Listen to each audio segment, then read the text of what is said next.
గాడిద, నీకు 40 సంవత్సరాల ఆయుష్ ఇస్తాను, నీకు ఇష్టమేనా అని అడిగాడు. గాడిద విచారంగా, స్వామి, నేనెప్పుడు బరువులు మోస్తూ శ్రమతో జీవిస్తాను, నాకు 40 ఏళ్లు అవసరం లేదు, 20 ఏళ్లు చాలు అని చెప్పింది.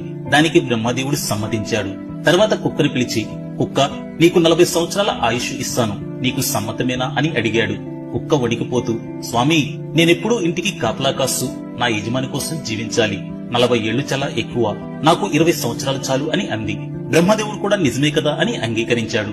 తర్వాత గుడ్లగోబను పిలిచి, గుడ్లగోబ, నీకు 40 ఏళ్ల ఆయుష్ ఇస్తాను, నీకిష్టమే కదా అని అన్నాడు. దానికి గుడ్లగోబ నిశ్శబ్దంగా, స్వామి, రాత్రంతా నిద్ర లేకుండా తిరుగుతూ జీవించాలి, ఇది చాలా కష్టం, నాకు 20 సంవత్సరాలు చాలు అని చెప్పింది. బ్రహ్మదేవుడు తృప్తిగా సమ్మతించాడు. చివరికి మనిషిని పిలిచాడు. మనిషి, నీకు 40 సంవత్సరాల ఆయుష్ ఇస్తాను, నీకు ఇష్టమేనా అని అడిగాడు. కాని మనిషి అత్యాశతో, స్వామి, నాకు 100 సంవత్సరాల ఆయుష్ కావాలి అని ఆశపడ్డాడు. బ్రహ్మదేవుడు చిరునవ్వుతో, సరే, గాడిదకు, కుక్కకు, గుడ్లగోబకు మిగిలిన ఆ 60 సంవత్సరాలు నీకే ఇస్తాను, అంటే మొత్తంగా 100 సంవత్సరాలు జీవించు అని అన్నాడు. అలా మనిషి జీవితం 3 భాగాలుగా మారింది. మొదటి 40 సంవత్సరాలు ఆనందంతో యవ్వనంతో జీవిస్తాడు. తర్వాత 20 సంవత్సరాలు గాడిదలా బరువును మోస్తూ కుటుంబ బాధ్యతలను నిర్వర్తిస్తాడు. తర్వాత 20 సంవత్సరాలు కుక్కలా ఇంటిని కాపాడుతూ పిల్లల కోసం సేవ చేస్తాడు. చివరి 20 సంవత్సరాలు గుడ్లగోబలా నిశ్శబ్దంగా తన ఇంటి బయట కూర్చుని పెద్ద సీసీ కెమెరా లాగా మారిపోతాడు.